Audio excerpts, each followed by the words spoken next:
প্রিয় দর্শক, এই সেই আলোচিত মসজিদ দেখতে পাচ্ছেন, যে মসজিদটি সোহরাওয়ার্দী উদ্যানে অবস্থিত এবং বোতল টোকাই রাজীব শাহ এই মসজিদকে তিল তিল করে গড়ে তুলেছে। এই সেই মসজিদের প্রবেশ গেট দেখতে পাচ্ছেন এবং এখানেই দেওয়া আছে নামাজের স্থান এবং একটি বাংলাদেশের পতাকা দিয়ে রেখেছে। তো ছোট্ট একটি কালভার্ট, এটি পার হয়ে মসজিদের দিকে যাচ্ছি। তো এই রাজীব শাহর মসজিদটা দেখতে পাচ্ছেন যে একদম ত্রিপল দিয়ে, বর্তমানে বৃষ্টির কারণে ত্রিপল দিয়ে সুন্দর করে মসজিদ গঠন করেছে রাজীব শাহ।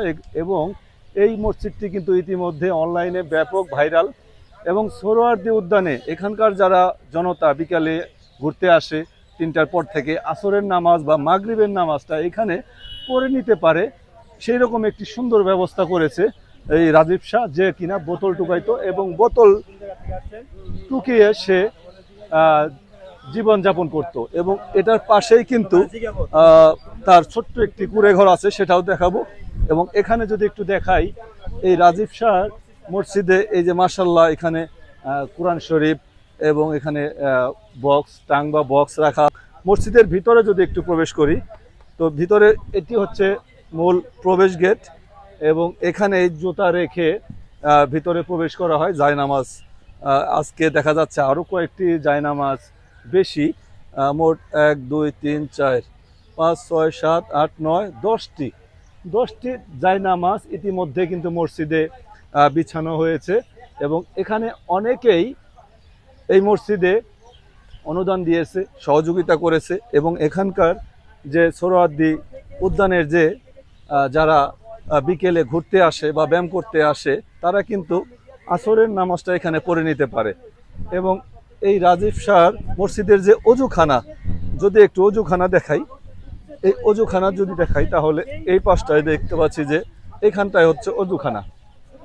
এই অজুখানা এখানে বসে অজু করে নিতে পারে এবং এইগুলো সবগুলো হচ্ছে কেনা পানি। তো প্রতিদিনই কিন্তু অনেক মানুষ দেখতে আসে এই মসজিদকে, এবং যারা বিকালে এখানে ঘুরতে আসে, অসংখ্য মানুষ এই মসজিদকে দেখতে আসে। ইতিমধ্যে অনলাইনে আপনারা দেখছেন মিডিয়াতে যে এই মসজিদটি এবং রাজীব শাহ সেই আলোচিত ব্যক্তি।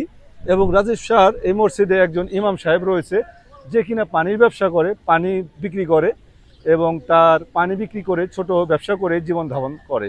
তো এবং সে কিন্তু এই মসজিদের ইমামতি করে। তো মাশাআল্লাহ, সে কিন্তু ইতিমধ্যে পানি বিক্রি করতে গিয়েছে এবং বিক্রি শেষে আবার এখানে আজান দিবে, নামাজ পড়াবে।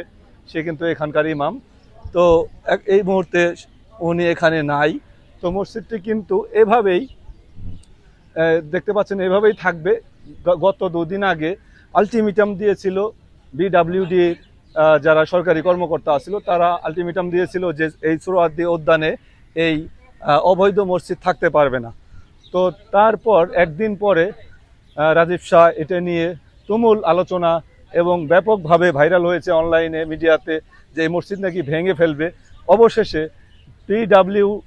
পিডব্লিউটির যে কর্মকর্তা আছে, তারা অবশেষে এই মসজিদটি এইভাবেই রাখার প্রস্তাব দিয়েছেন, কিন্তু কোনোভাবেই এটি সংস্কার বা ইট গাঁথনি করা যাবে না।